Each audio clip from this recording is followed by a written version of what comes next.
Berikut ini adalah materi tentang zat aditif. Apakah makanan dan minuman tersebut tampak menarik? Apakah makanan dan minuman tersebut tergolong sehat? Ketika memilih makanan, seseorang akan mudah tertarik karena rasanya yang enak, warnanya yang menarik, aromanya yang menggugah selera, dan kemasannya yang menawan. Agar memenuhi kebutuhan tersebut, pembuat makanan menambahkan zat-zat tertentu. Zat-zat tersebut disebut zat aditif. Zat aditif merupakan bahan yang ditambahkan dengan sengaja ke dalam makanan dan minuman dalam jumlah kecil saat pembuatan makanan dan minuman. Penambahan zat aditif bertujuan untuk memperbaiki penampilan, cita rasa, tekstur, aroma, dan memperpanjang daya simpan, dan dapat juga meningkatkan nilai gizi. Berdasarkan fungsinya, zat aditif pada makanan dan minuman dapat dikelompokkan menjadi pewarna, pemanis, pengawet, penyedap, pemberi aroma, pengental, dan pengemulsi. Berdasarkan asalnya, zat aditif dibedakan menjadi dua, yaitu zat aditif alami dan buatan. Tahukah kamu perbedaan zat aditif alami dan zat aditif buatan? Zat aditif alami adalah zat yang bahan bakunya dari makhluk hidup, contohnya zat aditif tumbuhan dan hewan. Zat aditif alami ini pada umumnya tidak menimbulkan efek samping yang membahayakan kesehatan pada manusia. Selanjutnya adalah zat aditif buatan. Zat aditif buatan adalah zat yang bahan baku pembuatannya berasal dari bahan-bahan kimia. Zat aditif buatan harus digunakan sesuai dengan jumlah yang ditentukan. Berikut ini adalah pembahasan secara detail tentang zat aditif alami. Yang pertama adalah pewarna.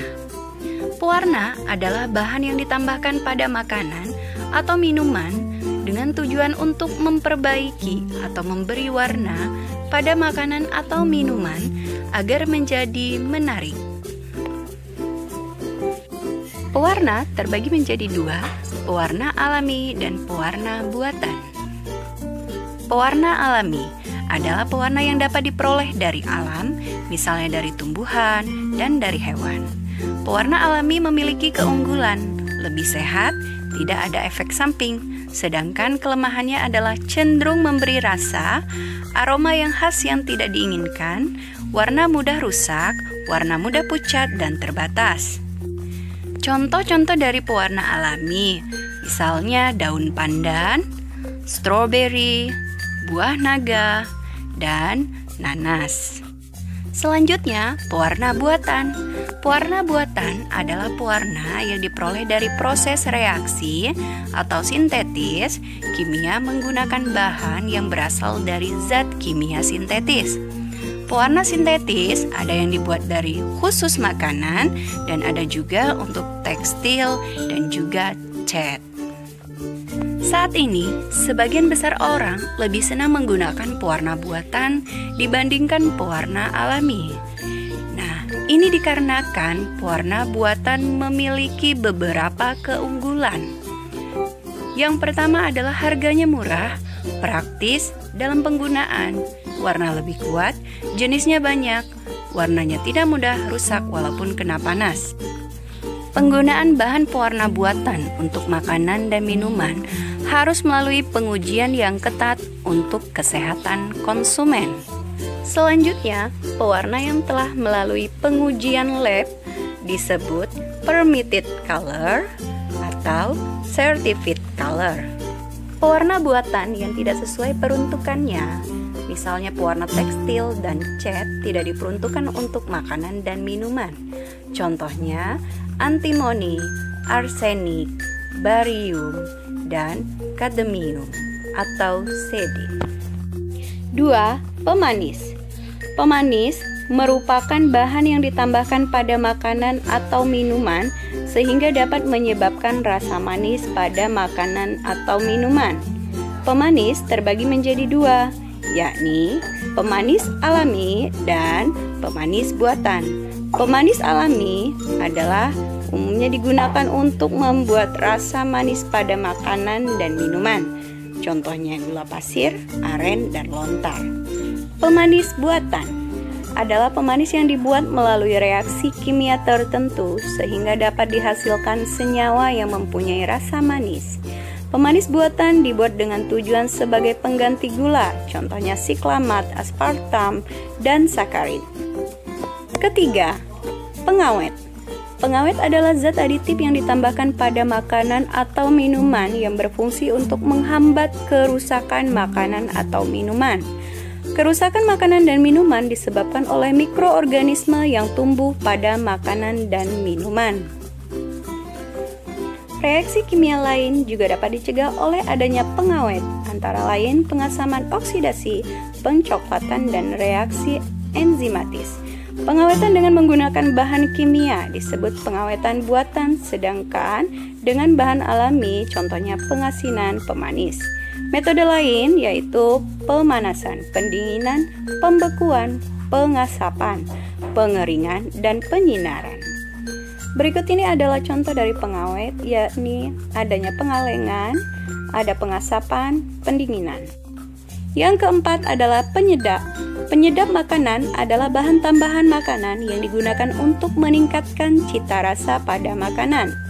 Penyedap alami, contohnya cengkeh, pala, merica, kunyit, ketumbar, dan juga kayu manis. Selanjutnya adalah penyedap buatan. Misalnya, petsin atau micin mengandung senyawa monosodium glutamat atau mononatrium glutamat. Senyawa ini dibuat dari fermentasi tetes tebu dengan bantuan bakteri Micrococcus glutamicus. Selanjutnya, penyedap buatan. Penyedap buatan, mengonsumsi penyedap buatan berlebihan menimbulkan penyakit yang dikenal dengan sindrom restoran Cina. Gejalanya pusing, mulut kering, lelah, mual, sesak napas. Dosis maksimum MSG ditetapkan adalah 120 mg per kg. Artinya, jika berat badan 40 kg, maka jumlah MSG yang dikonsumsi sebesar 480 mg atau 0,48 gram. 5. Pemberi aroma. Pemberi aroma adalah zat yang memberikan aroma tertentu pada makanan atau minuman. Zat pemberi aroma dapat berasal dari bahan segar atau ekstrak bahan alami. Contohnya ekstrak nanas, anggur, minyak astiri, dan vanili. Ekstrak buatan atau sintetis disebut dengan edsen. Contohnya amil kaproat, yaitu aroma pada apel, amil asetat, aroma pada pisang Ambon, dan etil butirat, yaitu aroma pada nanas. Selanjutnya adalah pemberian aroma pada makanan menggunakan ekstrak nanas dan buah murbei. 6 adalah pengental. Pengental adalah bahan tambahan yang digunakan untuk menstabilkan, memekatkan, atau mengentalkan makanan yang dicampurkan dengan air sehingga membentuk kekentalan tertentu. Contohnya tepung pati untuk kuah capcay. Berikut contoh tepung pati untuk kuah capcay. Yang terakhir adalah pengemulsi. Pengemulsi adalah bahan tambahan yang dapat mempertahankan penyebaran atau dispersi lemak dalam air dan sebaliknya. Lemak dan air tidak saling bercampur, namun jika ditambahkan dengan sabun kemudian diaduk, maka keduanya akan tercampur. Sabun dalam contoh tersebut disebut pengemulsi. Berikut ini adalah contoh pengemulsi, yaitu lecitin, terdapat pada kuning telur dan kedelai. Lecitin digunakan dalam pembuatan mayones dan mentega. Lemak dan air tidak akan menyatu apabila tidak ditambahkan zat pengemulsi.